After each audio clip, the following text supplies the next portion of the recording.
No Standing 8 Boxing Podcast. We discuss every organization and weight class with your host, Bronx Bomber, educated with the craft. Punch a topic hard like heavyweights, hitting the bag from the top rank to the upcoming. Washed up to the dark horse, champs, #1 contenders. Quick jab or sharp cross, we your source. Come get it. Tuning in, you can have it. Internationally known, our information is valid. See, we on a higher plane, no two episodes the same. We get better as we train, so on top we remain. Come join the conversation, the same sight you'll gain. And then outside of the rain, we do the damn thing.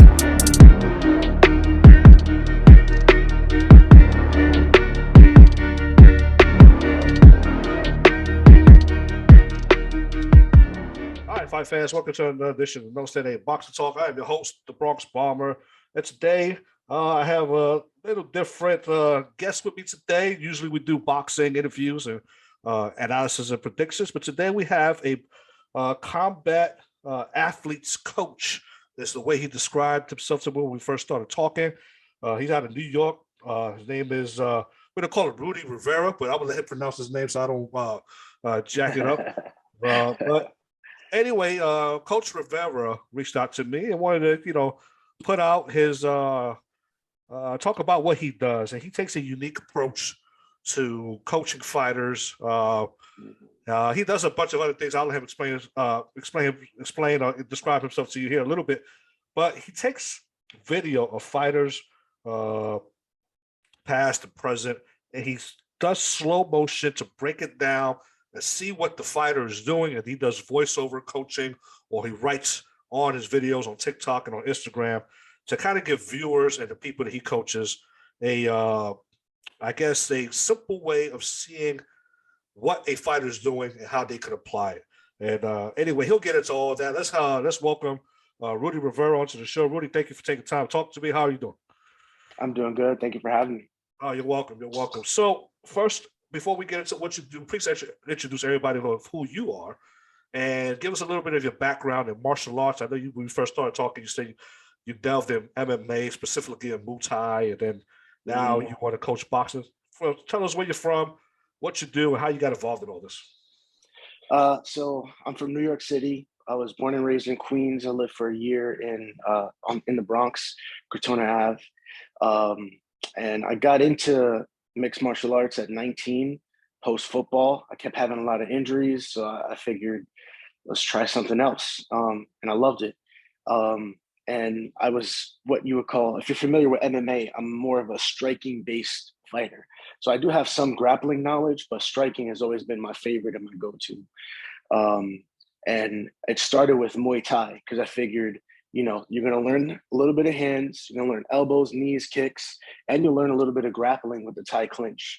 But as anyone knows, if you are familiar with Muay Thai or kickboxing, boxing only makes you better, right? Because you'll learn how things connect from the legs and the hands, but you don't learn the sweet science and how to create openings with those hands specifically. So that's how it started with the striking approach. And then ever since then, I went into exercise science. So I moved upstate to Poughkeepsie, New York, where I went to Dutchess Community College, and I got my associates in exercise science and wellness. And from there, I took what I learned from that, and I started applying it to strength and conditioning. Got my certification as a strength coach, and I started to look at what behaviors, movement behaviors, and joint actions could be related to injury, and what can we optimize to make people better, right? How can we keep athletes consistently training so they are developing their skills at a higher level because they don't have to take time out of the gym managing nagging pains? And that is what I've been doing since about 2018, just studying film.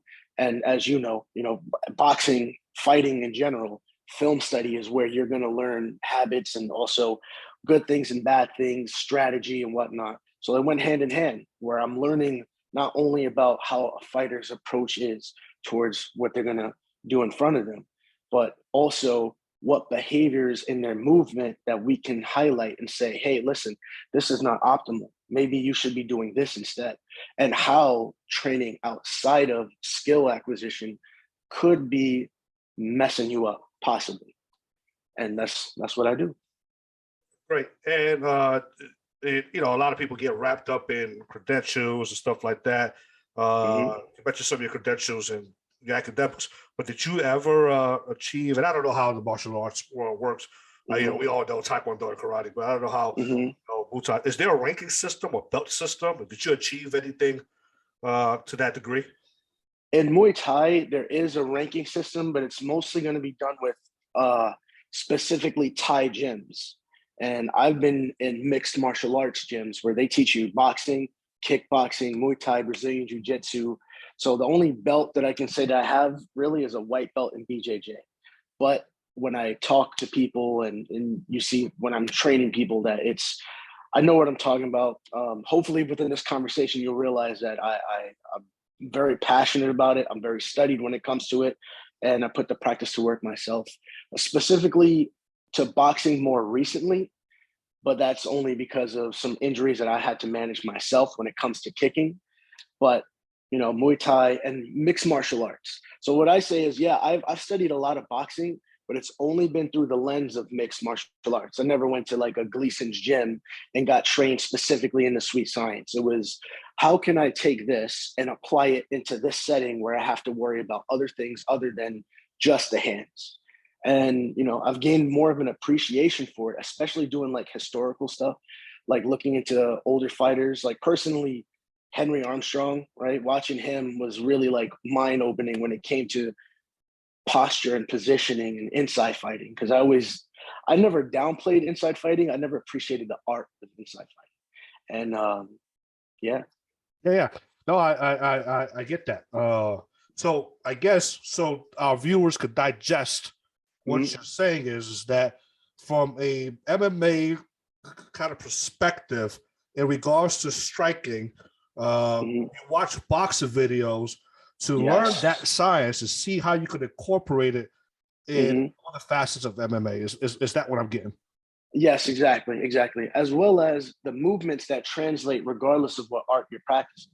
Because a punch is still a punch, whether I'm doing it out of a Thai stance or a boxing stance, if I'm Philly or if I'm peekaboo, a punch is still a punch. And then there's optimal punches versus suboptimal. Then you're looking at how's his foot behaving, right? Because if someone has a bad foot and they're doing tons of road work and that's contributing to pains that he might be feeling, well, maybe we should address that, you know? And how many clients do you have with you right now, or students, should I say? Uh, Students, well, I would say about in person, not as many as I had before COVID, but at least up to 20 to 25 virtually because I connect with people mostly through Instagram where I send them these things called learning packages. And I found that to be where it was most effective for me, to be honest, just because when I first started, it was probably like a month or 2 months right before COVID hit. And I had to figure out a way to make money without being able to train people in person. So imagine trying to coach someone. And I was able to figure out different ways to do it via FaceTime, Zoom, also through direct messaging, send somebody a specific package of exercises and things that they can learn and visualize to help them adapt to. It's basically like film study. Like, here, look at this. I slowed it down for you. Now try and practice it. And then they can film themselves, send it to me, and I put it in my slow-mo app and send it right back. well, that's very innovative. I mean, a lot of people had to get creative during that time Yeah. and figure out a Yeah. way to pursue and do what their passion, their love, and so that was creative in essence. Okay, so uh, now have you transitioned to a more style of gym? I see that you have.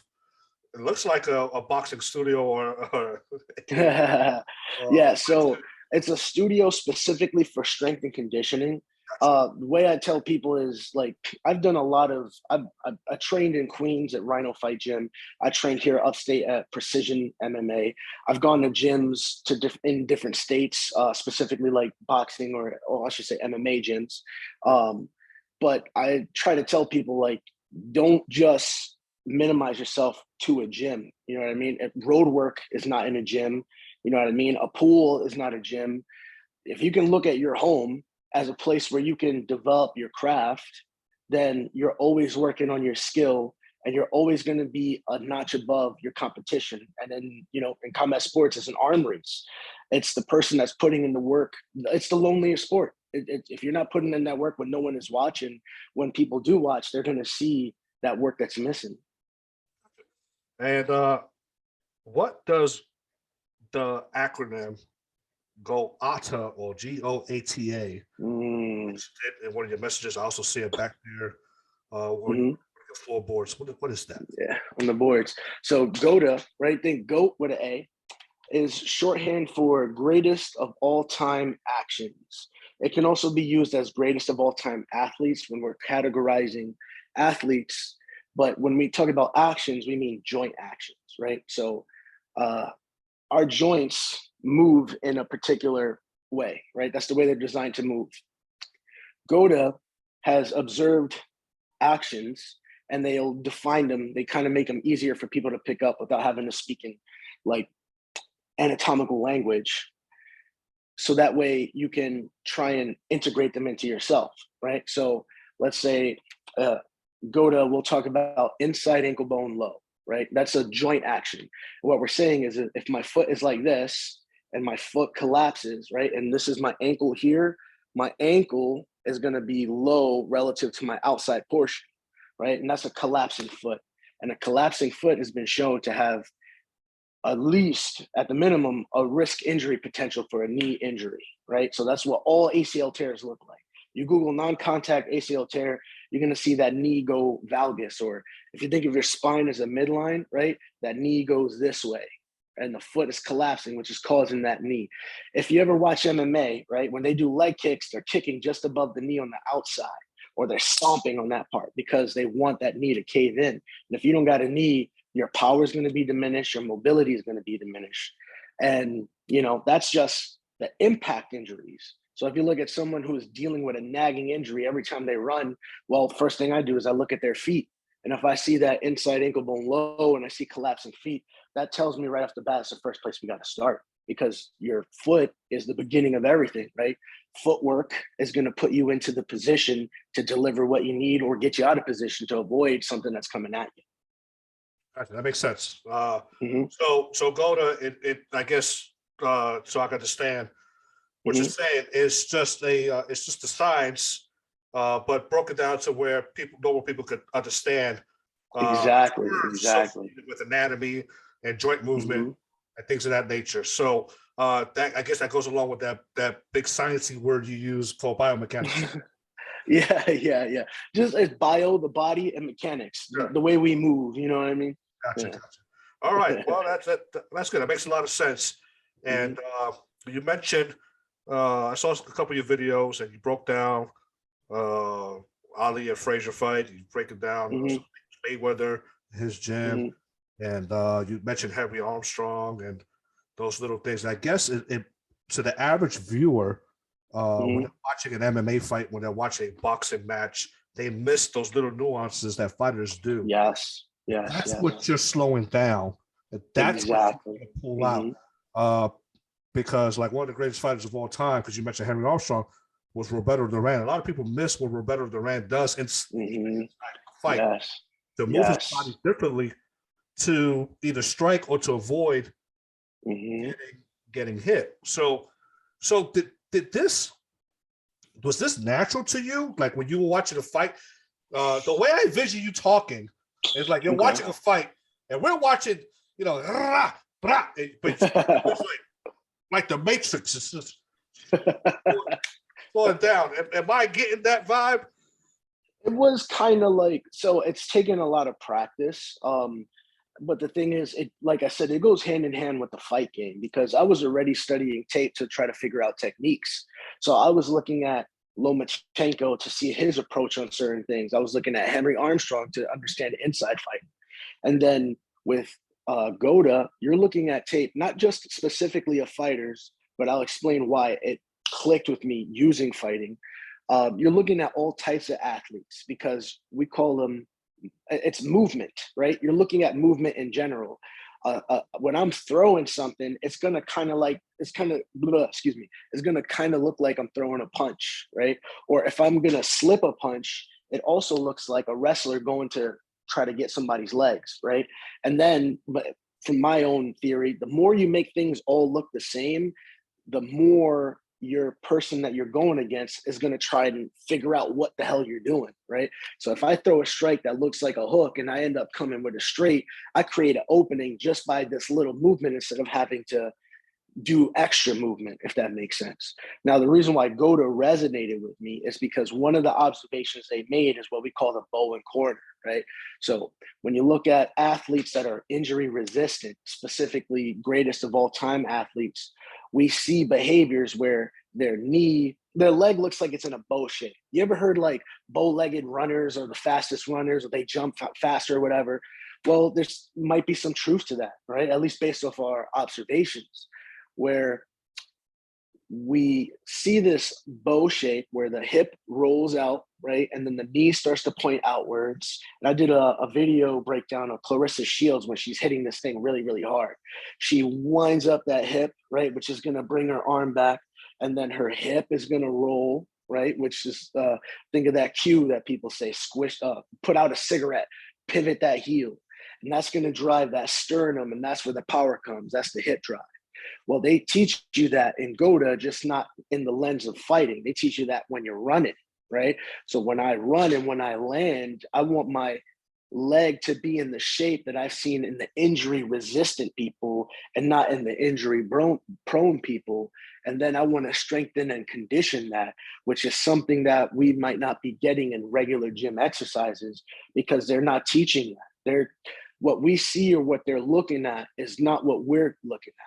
And what I do is I want my strength and conditioning to translate one-to-one as close as possible, because if I'm working on that at the lowest level, that means when I put it into the bigger levels, I don't even have to think about it. I got it reflexively. The less I have to think about my movement when I'm fighting, the more I'm able to access my energy efficiency, my power, and also injury resistance.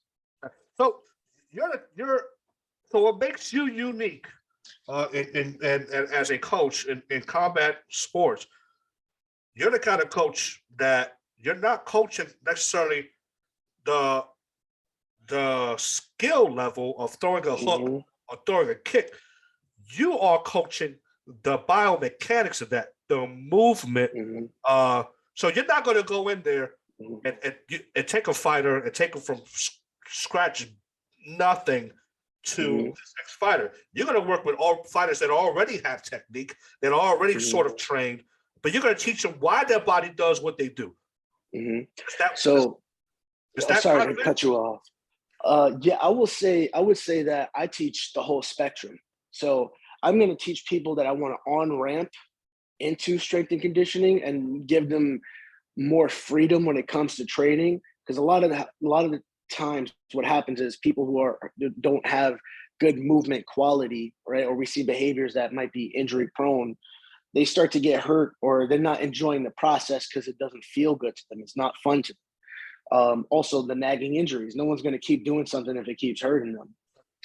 But this is also true at a professional level as well, where people are doing it anyway and they're fighting through the pain and they can't understand why they keep hurting themselves. All they're doing is a 2-mile run or something.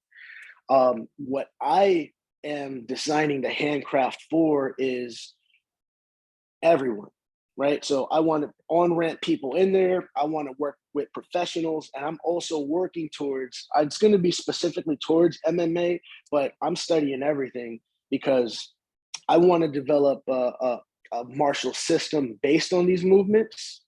But at the same time, how can we adapt particular movements and make them better? Just optimizing punching, kicking, running, slipping, so on and so forth. So I would say I'm trying to work with anyone, everyone, which is basically what I'm doing, right? I work with the people that are coming in. I work with the people in the business, and I'm trying to get into the door to work with people who are trying to do this or are doing this professionally. For the folks that are listening and viewing, maybe considering that they came across the Handcraft Instagram page or the Handcraft TikTok page, and they see what you do, but they'll say, "Nah, I need to see more," or Can you share some of your success stories with some of your clients? One or two. Let's see here. Most of the time it's just getting people healthier, right? So one specific client, and her name was Lupe. She's just a woman, just a regular athlete going to be a personal trainer. I just helped her improve her squat, and it was as simple as addressing what her foot was doing. Because if her foot collapses, right, we call the body or the musculature of the body the kinetic chain, right? The chain is connected. My foot's connected to my calf, connected all the way up, right? That means if one thing is acting funky, the rest of my body is going to adapt in order to make whatever demand I'm putting on it. So if I tell my body squat and I want to go low, it's going to behave either bad or, well, I shouldn't say bad, optimal or suboptimal, depending on how I've been conditioning it. I like to think of it like if you're a fighter, when you first started, your box, your hands, your punching, everything was off, timing wasn't smooth, and it takes practice to groove it. And then eventually you just shadow box and you're thinking more of situational stuff versus am I punching right, or so on and so forth.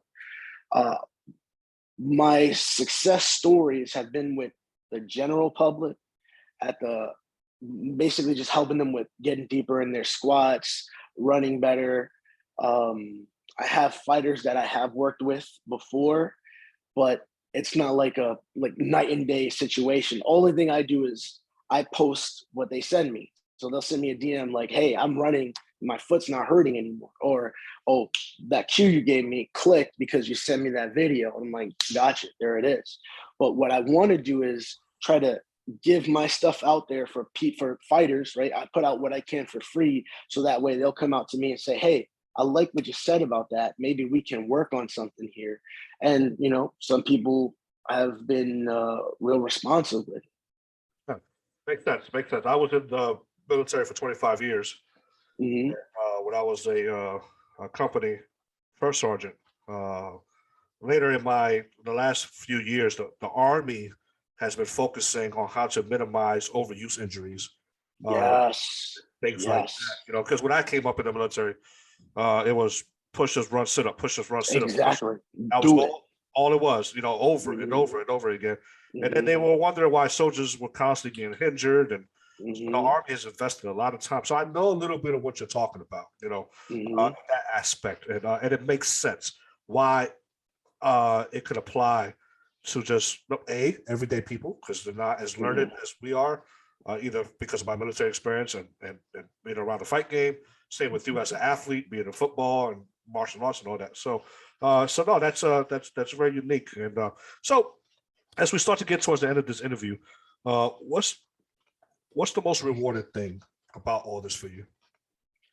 The most rewarding thing is when somebody reaches out to me that I haven't even had a conversation with, and they tell me like, what you said is really helping me. Like, I've had someone from Malaysia tell me that his feet were getting stronger, and I'm sure you've worked out before. You never went to the gym like today's feet day. You know what I mean? Like, no one thinks about that part, even though that there's musculature to it, right? That's part of that chain that if it's weak, it's going to affect the rest. So when I have someone that I don't even realize that is out there that is watching me come in my DMs and say, that drill you told me was awesome, or my punches feel different because of this cue that you gave me, that's why I do it. Because I want people to, I don't want to, pat my own back or anything like that. I want to put the work out there to people who were like me. I trained a lot. I trained myself a lot. I couldn't afford to go away to camps. I got into training because I wanted to be the best athlete. I figured if I know how to train myself, then I won't need anybody else. But you obviously are going to need other people when it comes to coaching specific things, because you can't look at yourself at all times. But I wanted to give kids, individuals, anybody that had gone the path that I gone, a route that they can take. So when they reach out to me and they say that it has helped them, that's the biggest motivator for me to keep going. That person, that athlete, the non-athlete, the parent that's maybe considering, the parent whose child came and said, hey, I want to do Muay Thai, or I want to do MMA, and they're just scared to death to let their kid do that.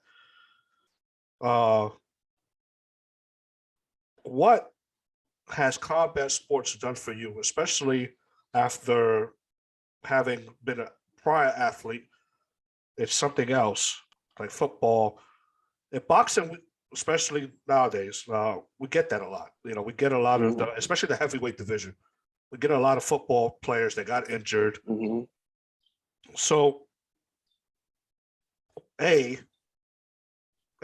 do you think athletes like yourself they get injured in another sport pursue combat sports? What does combat sports do? How does it fill that void? And B, what do you tell people that are maybe considering doing something like a combat sport, but maybe are hesitant to do it or to try it or to get off the couch and do it? What advice do you give them?